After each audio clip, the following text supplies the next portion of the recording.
Teve uma imagem muito polêmica do ministro Alexandre de Moraes ontem, não sei se vocês viram, Rosana, viram um jogo lá do Corinthians e Palmeiras. No jogo não, que eu não estava vendo, vi as fotos em vídeo aí, depois. Né? Ele fez esse gesto aí que a gente vai ver na imagem. Olha só. 12h43, estamos ao vivo. Olha aí o Alexandre de Moraes, mostrando o dedo do meio.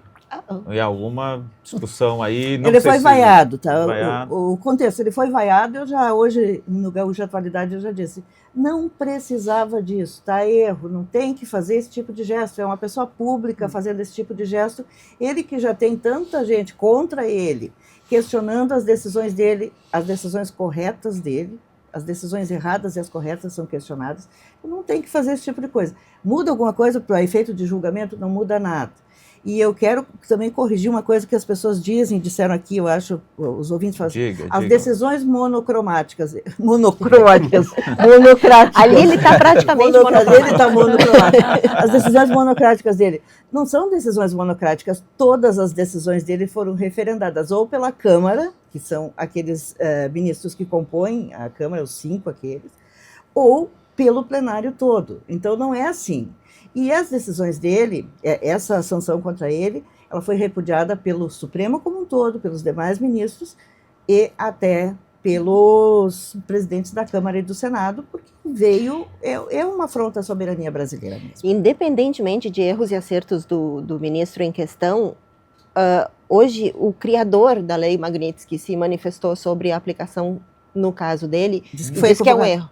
É um erro crucial, porque assim, quem é que está lá nessa lista? É traficante de drogas internacional, como a Rosane citou antes. Eu até anotei aqui para trazer, o mais conhecido, que talvez poucos lembrem aqui, é o Horácio Cartes, que foi presidente do Paraguai. O resto é tudo gente pouco conhecida mesmo. O vice do Cartes também pouco conhecida da gente que trata de assuntos, digamos assim, um pouco mais... O ditador de Gâmbia. Mas são bem conhecidos nas polícias dos seus países. Da China, do Afeganistão, do Haiti...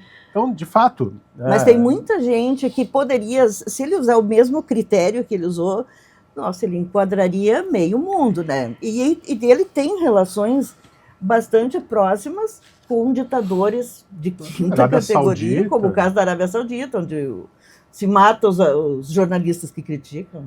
Bom, então não preciso nem perguntar para vocês se acham que é um erro ou não a Lei Magnitsky, né? O próprio criador da lei diz que só foi fazer um erro bem rápido, é um exagero, um absurdo.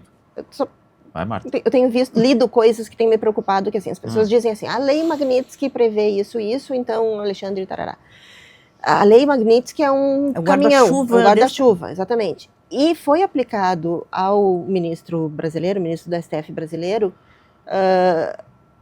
um pedacinho da Lei Magnitsky. Eu citei antes que o Scott Bessent, secretário do Tesouro, é considerado o adulto na sala do governo americano, o que restou, e essas decisões da Lei Magnitsky estão sujeitas, quem toma a decisão é a Secretaria de Tesouro americana. Então, assim, a lei foi aplicada, mas foi aplicada numa porção e o que ele não pode pequena, fazer de fato?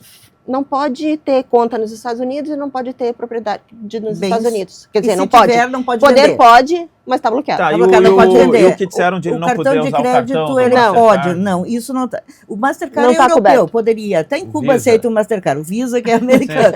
Mas não está proibido. Diziam que ele ia ter que receber o dinheiro no banco... na caixa?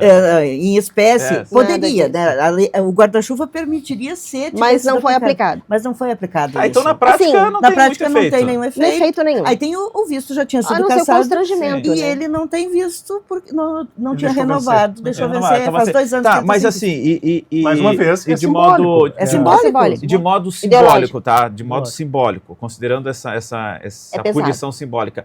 Ela fica restrita à pessoa ou o brasileiro pode se sentir atingido também, de modo geral? Em que sentido? De que um ministro do STF foi sancionado enquanto instituição. Isso simbolicamente atinge o país, assim, numa análise mais internacional ou não? É muito individual? Não, eu acho que, sim, uma punição a um ministro, fosse qualquer outro ministro da Suprema Corte, eu acho que é um ataque a uma instituição. né? Poderia ser o executivo, o legislativo, mas no caso é o judiciário, né? Então, acredito que seja assim, um ataque a uma instituição, porque quase uma interferência de um assunto externo na soberania, voltando ao tema da soberania, num país independente como o Brasil e tal, e com poderes, né, harmônicos e independentes entre si. Então acho que sim, não é uma ameaça aos brasileiros em geral, mas é um ataque a uma instituição. Por isso os outros dois poderes reagiram, né? O presidente Lula reagiu, sabe o que é o despertador do correspondente de Gaúcha, posso assim. Não é para bater o ponto, não. Não, o correspondente. Tem que ficar mais um pouquinho aqui ainda.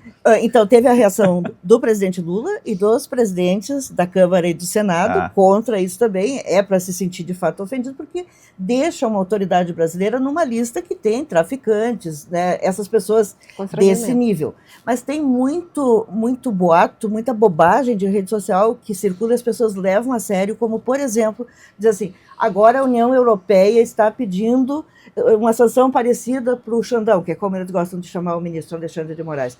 Gente, não é a União Europeia. São 16 parlamentares da extrema-direita na União Europeia que pediram sanções para Alexandre de Moraes. 16 de um total de 720. Então, não vamos chamar de União Europeia ou de Parlamento Europeu 16 parlamentares, que seria como se aqui nós teríamos dos nossos 513 muito mais que 16 pedindo uma coisa parecida. O que se fala muito das decisões monocráticas do Alexandre de Moraes. A Rosane fez referência a isso, que não tem decisão monocrática. Ele toma a decisão, mas tem que ser referendada. Mas ele até toma, mas ele é referendado depois, né? Não fica só uma decisão absoluta dele. E aí o Guy Horby diz o seguinte, ele tem mais que o dobro de decisões monocráticas do que o segundo ministro, que também obteve decisões sozinho.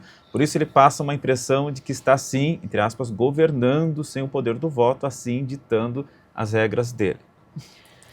É difícil responder isso, eu adoro uma cerca elétrica, né? Eu vou nessa resposta pelo seguinte, é porque a primeira decisão é uma decisão monocrática, mas depois ela tem que ser referendada. Só que aí já está feita a tomada de decisão. Então, quando ele define, por exemplo, as medidas cautelares contra o ex-presidente Bolsonaro, naquele momento, foi uma decisão monocrática, só que ela tem que passar pelos outros. Né? E talvez porque sejam também decisões tomadas sobre casos que estão em evidência. Exatamente. E outra Porque às vezes a gente nem fica sabendo dos outros. E às vezes a gente acha que o Supremo tem poder demais, e eu acho que tem, mas sabe por que o Supremo tem poder demais?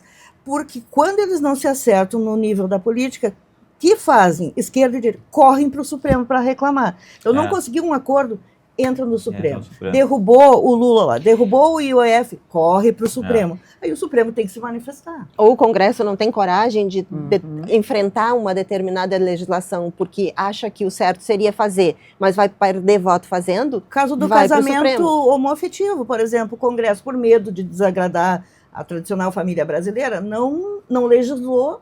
Aí chega uma decisão para o Supremo decidir, eles decidem.